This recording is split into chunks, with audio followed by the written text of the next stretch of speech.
Hello बच्चों, कैसे हैं आप। आई होप आप बहुत अच्छे होंगे, स्वस्थ होंगे, मस्त होंगे। मैं हूं बोपचे सर और इंस्पायर एकेडमी बालाघाट में आप सभी बच्चों का हार्दिक हार्दिक स्वागत करता हूं।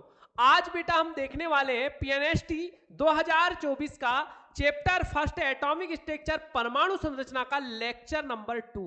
और इस लेक्चर नंबर 2 में हम बात करने वाले हैं जो लेक्चर नंबर 1 में हमने किया था उसके आगे की। तो आज चलिए आइए देखते हैं कि इसमें आगे क्या है। तो बेटा सबसे पहले आज आपको मैं बताना चाहता हूं क्वांटम संख्याओं के बारे में, क्योंकि ये चैप्टर बहुत ही इंपॉर्टेंट चैप्टर है और इस चैप्टर से बहुत सारे प्रश्न हमने प्रीवियस ईयर में देखे हैं कि यहां से प्रश्न ज्यादातर पूछे गए इस टॉपिक से। तो बेटा आइए समझते हैं क्वांटम संख्याओं के बारे में, जानते हैं कि क्वांटम संख्याएं, क्वांटम नंबर होती क्या है। तो आपको बता दूं बेटा कि जैसे किसी व्यक्ति के लिए आधार कार्ड होता है। क्या होता है बेटा? आधार कार्ड होता है। आधार कार्ड, यह आधार कार्ड क्या करता है? तो किसी व्यक्ति की संपूर्ण जानकारी देता है, जैसे उसका गांव, उसका जिला, उसका राज्य, उसका देश। ठीक है बेटा। उसी प्रकार क्वांटम संख्या भी इलेक्ट्रॉन के बारे में संपूर्ण जानकारी देती है। क्या करती है बेटा? संपूर्ण जानकारी देती है कि इलेक्ट्रॉन कहां का है, इलेक्ट्रॉन कहां का है, मतलब किस कक्षा का है इलेक्ट्रॉन, किस कक्षा के बाद किस उपकोष का है, उपकोष के बाद किस कक्षक का है, और कक्षक के बाद उसका चक्रण कैसा है। ये चारों बातें बताती है कौन बेटा? क्वांटम संख्या। तो आइए समझते हैं क्या लिखा है, देखते हैं। क्वांटम संख्याएं परमाणु में इलेक्ट्रॉन का पता बताती है। ठीक है, ठीक है। हाँ, 4 प्रकार की होती है। पहली क्या है बेटा? मुख्य क्वांटम संख्या, प्राइमरी प्रिंसिपल क्वांटम नंबर, जो क्या बताती है? कक्षा के बारे में, कोष, मुख्य कोष या कक्षा के बारे में बताती है। दूसरी बेटा द्विगंशी क्वांटम संख्या, जो उपकोष के बारे में बताती है। किसके बेटा? उपकोष के बारे में बताती है। तीसरी जो होती है चुंबकीय क्वांटम संख्या, मैग्नेटिक क्वांटम नंबर, जो कक्षक के बारे में बताती है। और बेटा चौथी जो होती चक्रण क्वांटम संख्या, जो इलेक्ट्रॉन के चक्रण के बारे में बताती है। ये चारों ही क्वांटम संख्या हमारे लिए बहुत ही इंपॉर्टेंट है। तो आगे समझते हैं एक एक क्वांटम संख्याओं को और बात करते हैं इनके बारे में। चलिए बेटा आते हैं आगे। देखिएगा लिखा है मुख्य क्वांटम संख्या, प्रिंसिपल क्वांटम नंबर। बेटा इसे n से दर्शाया जाता है। किससे? n से दर्शाते हैं। इनके बारे में बोहर ने बताया था। ठीक है, मेन बातें बता देता हूं। बोहर नाम का जो वैज्ञानिक है, उन्होंने इनके बारे में बताया था। और इनकी संख्या लगभग बहुत सारी होती है, पर इनने 7 लगभग अभी जो प्रेजेंट है उनके बारे में बताया था। 1 2 3 4 5। ठीक है, 1 2 3 4 के बाद बेटा 5 6 7 और 8, जिन्हें KLMNOPQR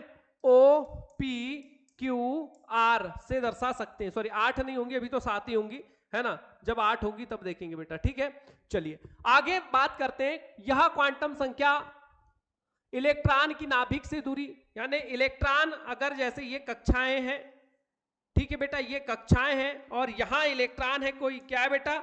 इलेक्ट्रॉन है अगर कोई, कहां इलेक्ट्रॉन है अगर कोई यहां, तो इलेक्ट्रॉन के बारे में क्या करती हैं ये? इलेक्ट्रॉन अगर यहां है तो इलेक्ट्रॉन की नाभिक से दूरी बताती है।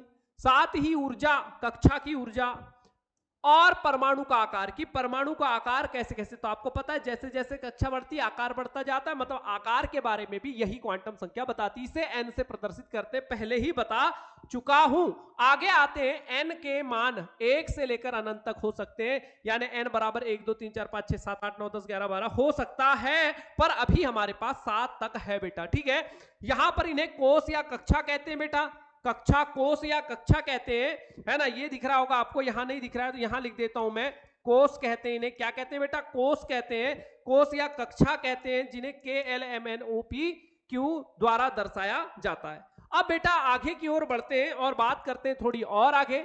यह क्वांटम संख्या कोषों की, देखो कौन सी? मुख्य क्वांटम संख्या।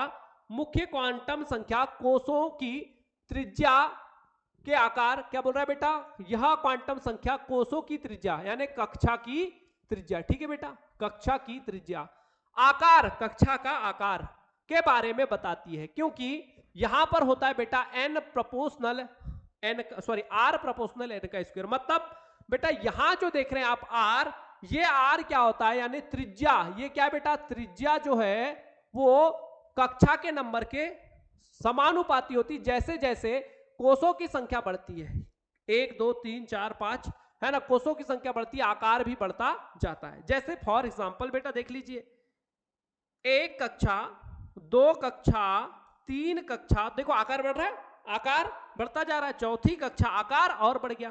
ठीक है, तो जैसे जैसे कक्षा बढ़ती है वैसे वैसे आकार बढ़ता जाता है। थोड़ा गोल नहीं बन रहा है ना, गोल नहीं बना, चलिए थोड़ा गोल लेते। हाँ, ये 1 2 3 और ये 4। ठीक है बेटा, बढ़िया, अब ठीक है थोड़ा। हाँ, अब यह क्वांटम संख्या इलेक्ट्रॉन की ऊर्जा के बारे में बताती है, ऊर्जा के बारे में बताती। मतलब E समानुपाती -1/n का स्क्वायर। n क्या बेटा, कक्षा की संख्या।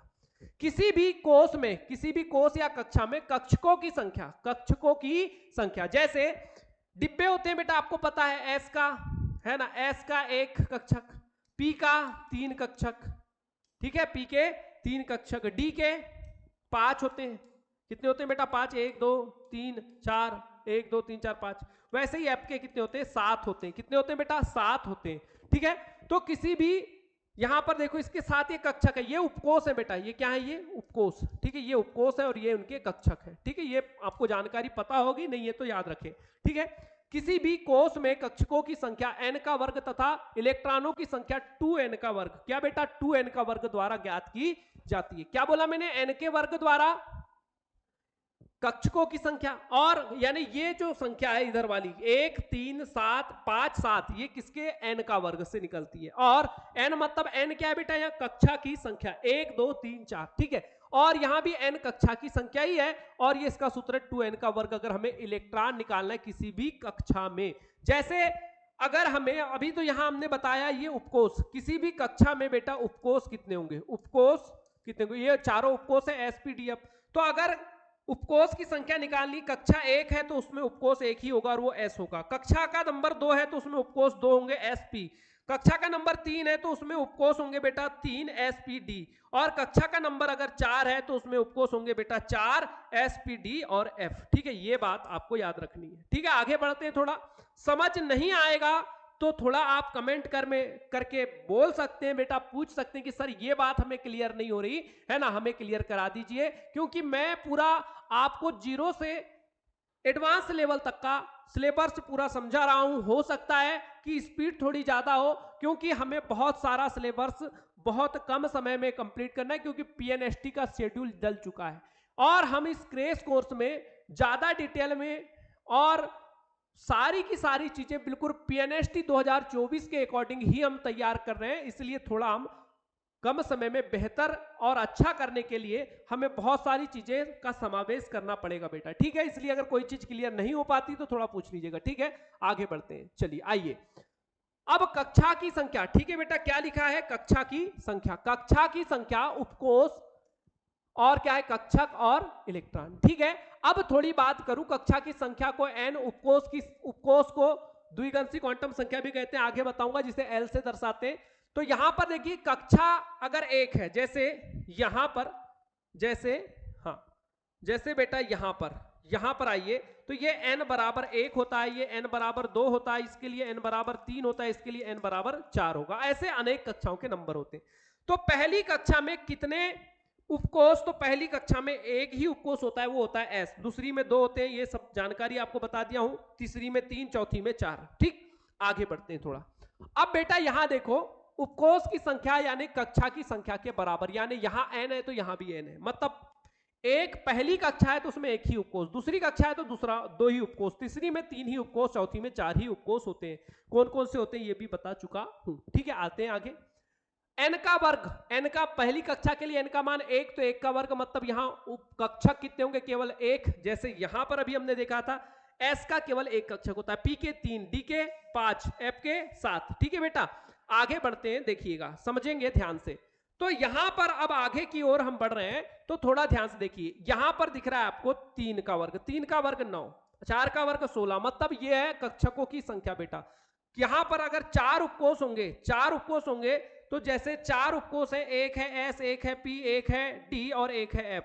इसका एक बेटा, इसके 3, इसके 5 और इसके 7 पूरे जोड़ लो, आपके हो जाएंगे 4 4 16। कितने हो जाएंगे? 4 4 16 हो जाएंगे। जोड़ के देख लीजिएगा, यहां पर 3 होते हैं तो आप वही तीनों को जोड़ लीजिए, यहां पर ये 3 तो 3 3 9 हो जाएंगे। तो यहां पर उपकोष में कक्षकों की संख्या निकलकर आ जाती है। अब इलेक्ट्रॉन, तो बेटा आपको समझ में आ रहा होगा कि यहां पर इसका दुगुना कर दें आप तो आपके इलेक्ट्रॉन की संख्या निकलकर आ जाएगी। क्यों? तो बेटा एक कक्षक में, याद रखें, एक कक्षक में 2 इलेक्ट्रॉन हो सकते हैं। अधिकतम कितने? 2 इलेक्ट्रॉन होते हैं। अब 2 इलेक्ट्रॉन होते हैं एक कक्षक में, तो यहां पर एक कक्षकों की संख्या है तो उनका दुगुना इलेक्ट्रॉनों की संख्या। जैसे पहली कक्षा में एक कक्षक तो 2 इलेक्ट्रॉन, दूसरी में 4 कक्षक 8, 9 कक्षक 18 इलेक्ट्रॉन, 16 कक्षक 32 इलेक्ट्रॉन। ठीक है बेटा, तो कक्षा की संख्या, उपकोष की संख्या, देखो किसी भी कक्षा में उपकोष कितने हो सकते हैं, कक्षक कितने हो सकते हैं और इलेक्ट्रॉन कितने हो सकते हैं, ये बात आपको क्लियर हो गई होगी। चलिए थोड़ा आगे बढ़ते हैं बेटा, आते हैं आगे। द्विगंशी क्वांटम संख्या। कौन सी क्वांटम संख्या? द्विगंशी क्वांटम संख्या, एजोमीथल क्वांटम नंबर। क्या बोलती है समझेंगे, क्या बोलती है क्वांटम संख्या, ध्यान से देखें। ठीक है बेटा, आते हैं। इससे कोणीय संवेग क्वांटम संख्या, द्वितीयक, सहायक, गौण क्वांटम संख्या के नाम से जाना जा सकता है। तो ये इनके नाम थे बेटा, नाम तो याद रखना ही है ना, बिना नाम के कोई काम नहीं। ठीक है, तो नाम तो याद आपको रखना ही है। ठीक है, नाम आपको याद रखना ही है। ठीक है, आगे बढ़ते हैं, थोड़ा ध्यान से देखिएगा, आगे बढ़ेंगे। ठीक, हाँ यहां पर देखिए थोड़ा, ठीक है, क्लियर। ठीक है बेटा, हाँ अब यहां पर यह क्वांटम संख्या कक्षक की आकृति, ऊर्जा को दर्शाती, कक्षक की आकृति को भी दर्शाती है और ऊर्जा को भी दर्शाती है। दूसरा, यह क्वांटम संख्या उपकोष के बारे में भी बताती है। उपकोष मतलब बेटा 4 होते हैं, अभी बताया था, एस, पी, डी और एफ के बारे में भी बताती है। इसे एल से दर्शाते हैं।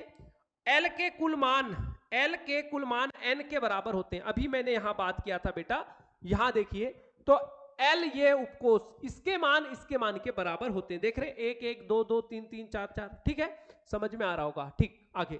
हाँ अब बेटा एल के कुल मान एन के मान के बराबर होते हैं, जो 1 से लेकर के n-1, 0 से लेकर के n-1 तक हो सकते हैं। यानी कि आपके एल के मान 0 भी हो सकता है, 1 भी हो सकता है, 2 भी हो सकता है, 3 भी, 4 भी और n-1 तक हो सकते हैं।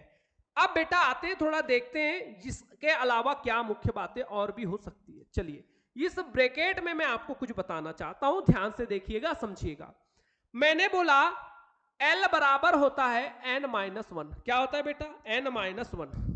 ध्यान से देखिए, ये है सूत्र n-1। ठीक है, n क्या है बेटा? मुख्य क्वांटम संख्या। L क्या है? द्विगंशी क्वांटम संख्या।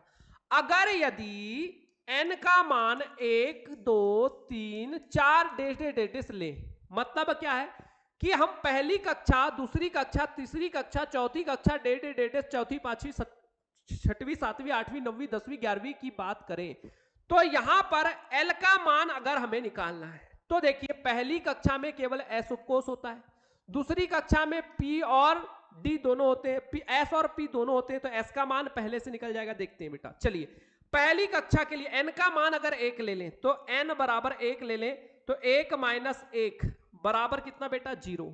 और आपको पता है पहली कक्षा में उपस्थित कौन होता है? तो पहली कक्षा में जो उपस्थित उपकोष है, क्योंकि उपकोष के बारे में बताती है बेटा, तो उपकोष पहली कक्षा में होता है S, तो S के लिए मान होगा 0। ठीक है, दूसरी कक्षा की बात करता हूं, दूसरी कक्षा के लिए 2 - 1 बराबर 1।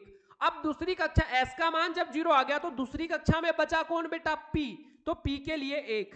बात करते हैं आगे, तीसरी कक्षा -1, तो बेटा यहां आएगा 2 और 2, देखो S का मान निकल गया 0, P का 1, तो अब तीसरी कक्षा में S, P, D 3 उपकोष होते हैं, तो D का आ जाएगा बेटा 2। आगे बढ़ते हैं, 4 - 1 बराबर बेटा 3 मतलब आपकी तीसरी कक्षा में जो होता है, चौथी कक्षा में जो होता है, कितने उपकोष होते हैं? चौथी कक्षा में जो उपकोष होते हैं बेटा, वो होते हैं 4, S, P, D, F। अब बेटा यहां पर S के निकल गए, P के निकल गए, D के मान भी निकल गए, तो ये जो मान होता है वो F का होता है। यानी आपको याद रखना है, यहां SPDF 1 2 सॉरी 0 1 2 3 SPDF 0 1 2 3 SPDF 4 मान, क्योंकि ये हमारे लिए बहुत ही इंपॉर्टेंट है बेटा, ये हमारे लिए बहुत ही इंपॉर्टेंट है, क्योंकि पूरे कैलकुलेशनों को हल करने में हमें इसकी बहुत ज्यादा जरूरत पड़ेगी। क्या होगी बेटा? बहुत ज्यादा जरूरत इसमें पड़ने वाली है। इसलिए ये जो टेबल मैंने आपके सामने बनाकर रखा हूं, ये हमारे लिए बहुत ज्यादा इंपॉर्टेंट है। चलिए आगे बढ़ते हैं बेटा, आते हैं थोड़ा और आगे। तो ये देखिए आपके सामने एक चार्ट है, ये है उपकोष, ये है एस उपकोष PDF। आपके 4 उपकोष आपको दिए हैं। यहां पर बोला है एल का मान 0 1 2 3, यहां भी तो मैंने वही बताया, एल का मान 0 1 2 3 SPDF। अब बेटा यहां देखें तो 0 मतलब गोलाकार मान होता है, और गोल कौन होते हैं? तो S कक्षक या S उपकोष बेटा, S उपकोष कहते होते हैं गोलाकार, P उपकोष डमलाकार, P उपकोष बेटा यहां आ जाएगा D उपकोष, और यहां आ जाएगा बेटा F उपकोष, F उपकोष। तो ये सबके मान है बेटा 0 1 2 3, 0 1 2 3, ठीक है। ये आपके उपकोषों के लिए मान है 0 1 2 3 SPDF, ठीक है, समझ गए हैं। इसका आकार गोलाकार, डमलाकार, डबल डमलाकार, अनिश्चित, यहां जटिल द्विविमी होता है पर शायद लिखा नहीं जाता, ठीक है। आगे की ओर बढ़ते हैं, चलिए देखेंगे आगे। अगली तीसरी क्वांटम संख्या बेटा चुंबकीय क्वांटम संख्या, मैग्नेटिक क्वांटम नंबर। क्या बताती है? तो ये बताएगी बेटा इसे दर्शाते कैसे। सबसे पहले तो ये बता दूं दर्शाते काहे से हैं, तो इसे दर्शाते बेटा M से। ये बताती है इलेक्ट्रॉन के उपकोष के कक्षक, किसके बेटा? उपकोष के कक्षकों के बारे में, कि अगर S का है तो एक ही है, कोई दिक्कत नहीं है, पर P का अगर है तो 3 उपकोष है, तो 3 में किसका होगा? 3 में किसका होगा? D है तो 5 उपकोष, 5 D उपकोष के 5 कक्षक, 5 में किस कक्षक का होगा? ये बताती है, ठीक है। यह क्वांटम संख्या कक्षकों के अभिविन्यास को दर्शाती है। कक्षकों का अभिविन्यास बेटा जैसे P उपकोष के 1 2 3 कक्षक है, तो 3 कक्षकों में किस में इलेक्ट्रॉन जाएगा? है ना, 1 में जाएगा, 2 में जाएगा, 3 में जाएगा, ठीक है। वैसे ही इसे M से दर्शाते बता चुका हूं। M के कुल मान 2L + 1, जो कि -L से 0 और +L तक होते हैं, ठीक है बेटा। यहां पर M बराबर जो होगा वो होगा बेटा M बराबर 2L + 1। क्या होगा बेटा? 2L + 1, ठीक है। 2L + 1 मतलब बेटा 2L + 1 इसका क्या होता है? सूत्र हो जाता है। यहां L क्या है? द्विगंशी क्वांटम संख्या। ये क्या है बेटा? द्विगंशी क्वांटम संख्या। ये क्या है? चुंबकीय क्वांटम संख्या। तो इसके मान -L से 0 और +L तक होते हैं, ठीक है। अब समझते हैं एक एक से, ध्यान से देखिएगा बेटा। अगर हम L का मान क्या ले लें? 0 1 2 3 4 डेट ले लें। आपको पता है ये S के लिए होता है, ये P के लिए होता है, ये D के लिए होता है, और ये F के लिए होता है। मैं बता चुका हूं, इसके पहले बता चुका हूं, ठीक है बेटा। अब यहां देखो, अगर हम M बराबर 2, और यहां पहली कंडीशन L का मान ले ले 0, ठीक है, तो कितना हो जाएगा बेटा? 0 हो जाएगा। कितना हो जाएगा? 0। तो यहां पर याद रखें ये 0 मान जो होगा वो किसके लिए होगा? 0 1 मिनट बेटा, इसके लिए ऐसे मान ले लेंगे, है ना। अगर दूसरे के लिए लेते तो 2 और 1, 2 1 का 2, ठीक है, गड़बड़ हो जाएगा थोड़ा, ठीक है। देखते हैं अभी M बराबर 2 गुणित, अगर दूसरे के लिए लेते हैं तो यहां लेंगे बेटा 1, तो 2 1 का 2, है ना, 2L + 1। हाँ 1 मिनट बेटा, 1 नहीं लगाए ना, हाँ थोड़ा गड़बड़ हो गया ना यहाँ पर, चलिए ठीक है, थोड़ा ठीक कर लेते हैं ये। अब बेटा यहां ध्यान दो, ये हो गया 2L, L का मान 1, ठीक, 2L, L का मान 1 प्लस बेटा यहाँ 1, तो ये आ जाएगा 2, अच्छा ये 0, हाँ 2 ये 0, तो 2 शून्यम 0 और 1, तो 2 1 का 2, 1 आ गया बेटा। इसको अर्थात करके ले लेते हैं 0। क्या ले लेते हैं बेटा? 0 ले लेते हैं। क्यों लेते हैं अभी बताऊंगा, ठीक। यहां भी आप आएंगे तो यहां देखिएगा, यहां देखें तो बेटा यहां पर जो आपका मान होगा, यहां होगा 2, और ये कंडीशन देखिए यहां पर देखोगे तो ये S और ये P के लिए होती है, ये D के लिए होती है, ये F के लिए होती है, ठीक। अब यहां पर मान ले लिया हमने, यहां ले लिया 1 क्यों, क्योंकि P का मान 1 होता है तो 1 ले लिया मैंने। 0 1 2 3 इसके मान होते हैं L के, तो अब मैंने 1 लिया। दूसरी कंडीशन में देखो, यहां लिया था बेटा 0, यहां ले लिया 1, L का मान 1 प्लस 1 बराबर 2 1 का 2 प्लस 1 बराबर 3, अर्थात इसके 3 मान हम ले लेते हैं। 3 मान कौन से, पहला बीच का 0, इधर -1 इधर +1। ठीक है बेटा, ये किसके लिए होते हैं, तो ये होते हैं, अभी आपको बता दूंगा। ठीक है, +1।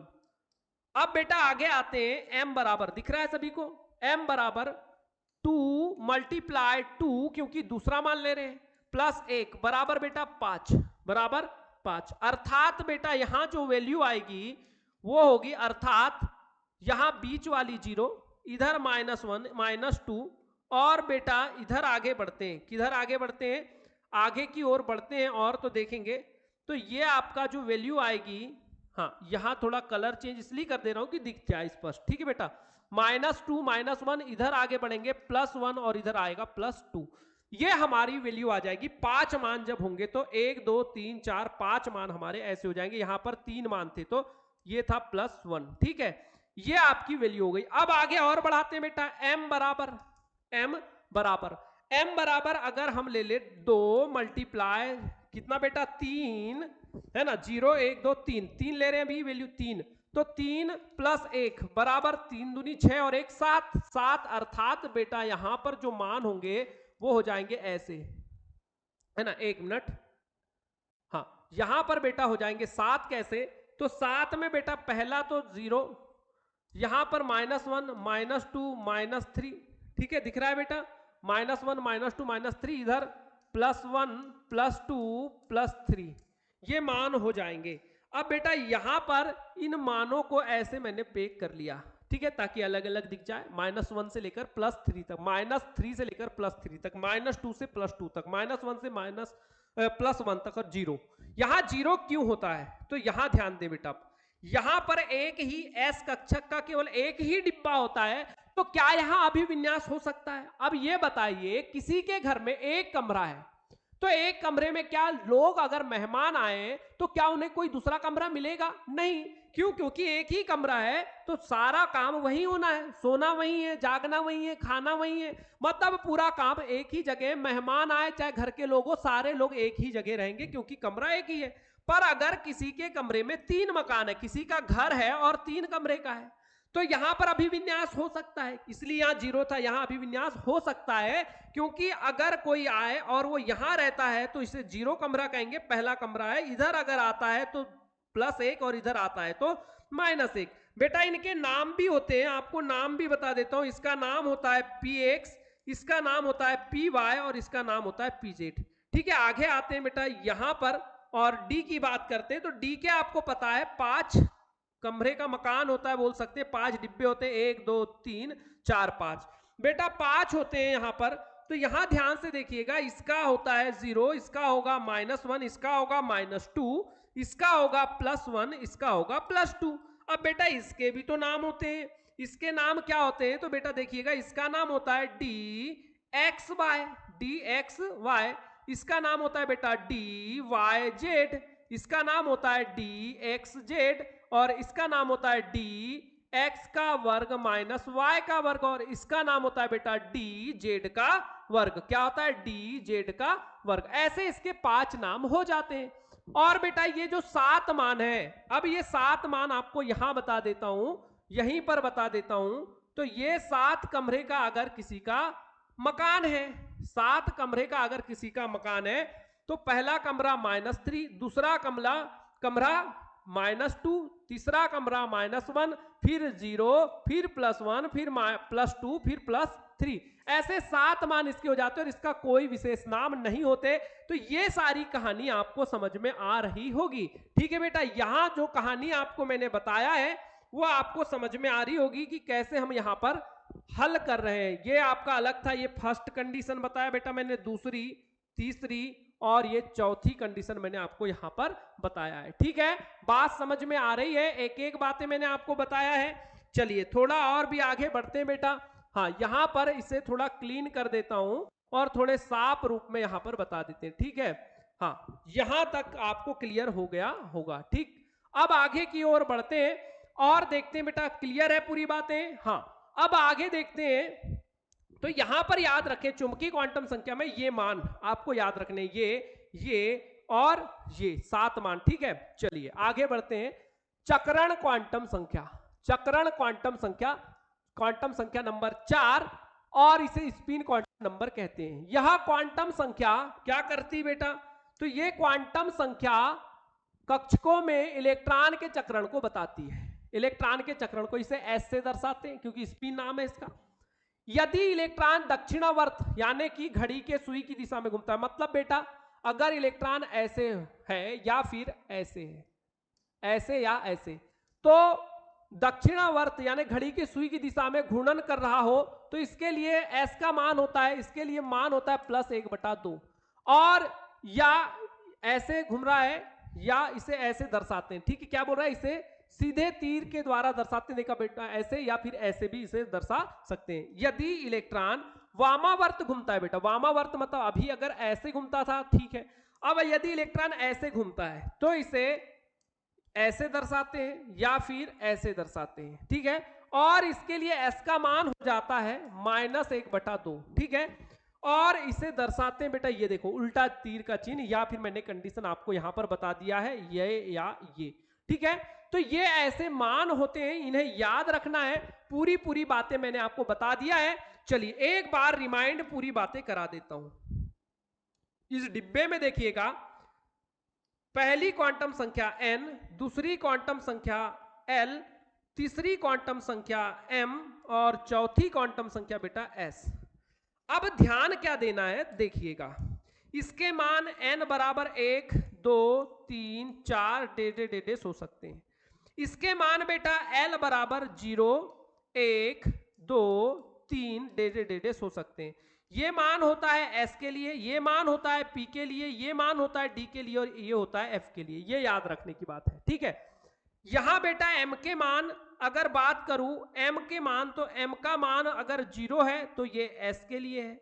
m का मान अगर 3 है, 3 कैसे है बेटा वो बताऊंगा अभी। m का मान अगर 5 है तो वो कैसे, और m का मान अगर 7 है तो वो कैसे, तो ये बात भी आपको पता है बेटा। चलिए यहां थोड़ा देखते हैं। तो m का मान 3 तो -1 है ना, यहां बता चुका हूं, -1, 0, +1, ठीक है। यहां पर 5 है तो पता है -2 से आपको पता है +2 तक जाएगा। यहां अगर 5, 7 है तो -3 से बेटा कहां जाएगा?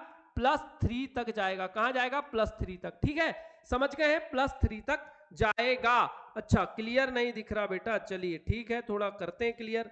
चलो यहां ध्यान देंगे, थोड़ा समझेंगे। हाँ, यहां पर थोड़ा छोटा ले लेते हैं तो और भी क्लियर हो जाएगा। चलिए चलिए बेटा यहां पर ध्यान दे, यहां पर ध्यान दे, ऐसे, ठीक है। यहां था बेटा, यहां था 3, चलिए ठीक। m का मान 0 है तो वो s के लिए है, m का मान अगर 3 है तो वो p के लिए है, m का मान अगर 5 है तो वो किसके लिए है? किसके लिए? d के लिए। और m का मान 7 है तो वो f के लिए। ये तो बात समझ में आ गई।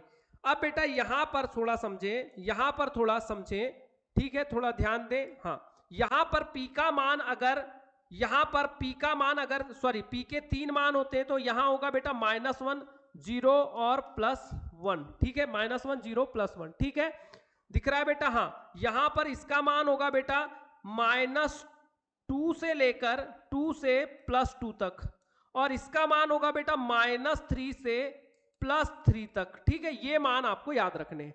और इसका तो बता ही चुका हूं, सीधा है, क्लॉकवाइज रोटेशन है, ऐसा तीर या फिर ऐसा तीर, तो आप समझ गए +1/2। और ऐसा रोटेट हो रहा है तो इसे हम ऐसे दर्शाएंगे या फिर ऐसे दर्शाएंगे। देखिए यहां पर थोड़ा, हाँ, यहां पर इसे ऐसे, ठीक है, यहां ऐसे, तो इसे -1/2, ठीक है बेटा। ये भी क्लियर है, ठीक। चलो आगे बढ़ जाते हैं अब थोड़ा, और देखते हैं आगे क्या और होने वाला है। चलिए अब बेटा आते हैं आगे, कक्षकों में इलेक्ट्रॉन भरने के नियम। क्या क्या नियम होते हैं? तो सबसे पहला नियम आपको बताता हूं, आपबाउ का नियम, जो ऊर्जा के बढ़ते हुए क्रम में होता है और बहुत ही इंपॉर्टेंट है, बहुत ही आईएमपी है, हमें बेसिक से लेकर के बहुत सारी जानकारी ये देता है, ठीक है बेटा। अब यहां देखिए आपाऊ एक शब्द है, ये वैज्ञानिक का नाम नहीं है, ये तो आपको पता है। आपाऊ एक शब्द है जिसका मतलब होता है क्रमिक रचना का नियम। क्या होता है बेटा? क्रमिक रचना का नियम। ठीक है बेटा, क्रमिक रचना का नियम, क्रमिक रचना का नियम होता है, ये तो आपको पता ही है, क्रमिक रचना का नियम है।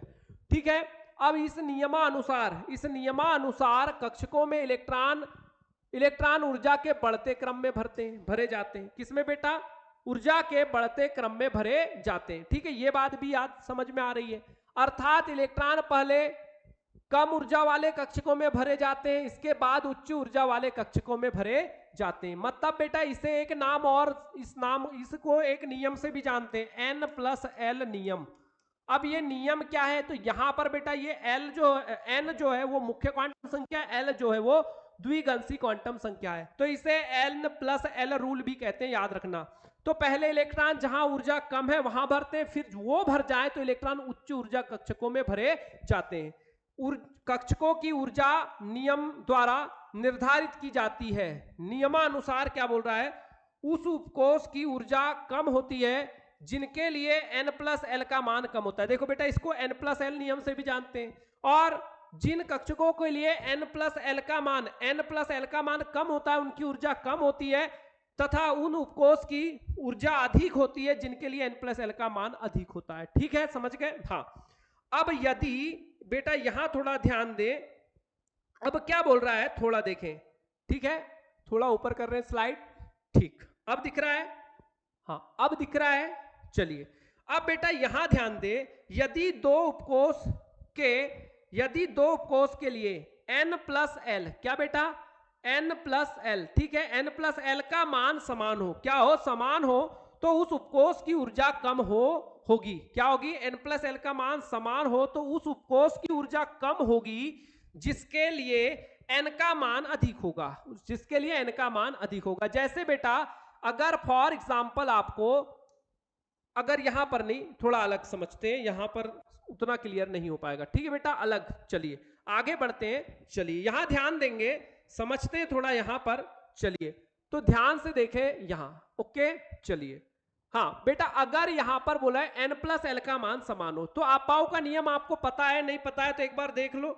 जिसको नहीं पता, 1s 2s 3s 4s 5s 5s 6s 7s, ठीक है बेटा, और यहाँ 8s लिख के ऐसे गोला मार लेना। क्यों मारना भी बताऊंगा। ठीक है, कैसे भरते हैं, इलेक्ट्रॉनिक विन्यास करने में काम आता है, इसलिए बता दे रहा हूं। ठीक है बेटा, दूसरा यहां पर लिखेंगे 7s तक हो गया। हाँ, यहां पर एक क्या करना है, कम करना है, तो 7p। देखिए बेटा, s के बाद p आएगा, p के बाद d के बाद f। ठीक है, 7p 6p 5p 2p, sorry 5p के बाद कहाँ 2p आ जाएगा, 5p, हाँ 4p 3p 2p। ठीक है बेटा, 2p, एक बढ़ाना है एक घटाना है। ठीक है, दो, एक से ज्यादा 2 और 8 से कम 7, 7 से कम 6, 6d 6d, फिर बेटा 5d, फिर हो जाएगा 4d, फिर हो जाएगा 3d, एक बढ़ा दिया बेटा फिर से। अब आगे आएंगे बेटा, तो यहां आ जाएगा 5f और यहां हो जाएगा 4f। ठीक है, अब आगे देखेंगे तो ऊर्जा का बढ़ता क्रम में इन्हें भरते हैं। तो देखो कैसे भरते हैं बेटा, तो यहां ध्यान देंगे, ऐसे जाना है, ऐसे, फिर आना है ऐसे, सॉरी ऐसे नहीं बेटा, यहां पर ऐसे चलेंगे, हाँ ऐसे चलेंगे, ऐसे, ये आए ऐसे, फिर जाना है ऐसे। ठीक है, ऐसे ऐसे, फिर ऐसे बढ़े, ये बढ़िया चलते रहे, ऐसे हो जाता है इलेक्ट्रॉनिक विन्यास। आपको पता होगा, नहीं पता है तो सीखिए। ऐसे यहां पर आपको चलते रहना है, बढ़ते रहना। और यहां बेटा आपको पता है एक भरते हैं, यहां से यहां आने पर पहले एक भरते हैं, फिर इधर भरते हैं 14, यहां पर फिर एक भरते हैं और यहां भरते हैं फिर पूरे 14। ये आपका आपबाहु का नियम का क्रम है। किसका बेटा? आपबाहु का नियम की क्रम व्यवस्था है, व्यवस्था है। किसकी बेटा? इलेक्ट्रॉन के भरने के लिए,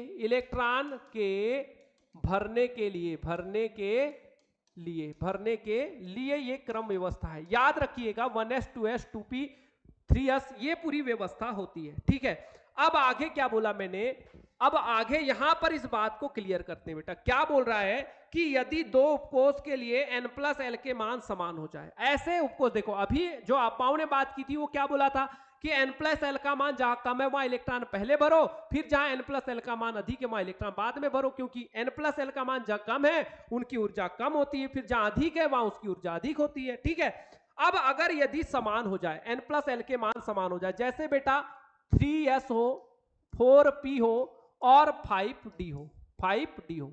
अब बेटा यहां n प्लस एल का मान निकालते हैं, तो अभी आपको पता है n प्लस एल यहां भी निकालेंगे, n प्लस एल यहां भी निकालेंगे, n प्लस एल यहां भी निकालेंगे।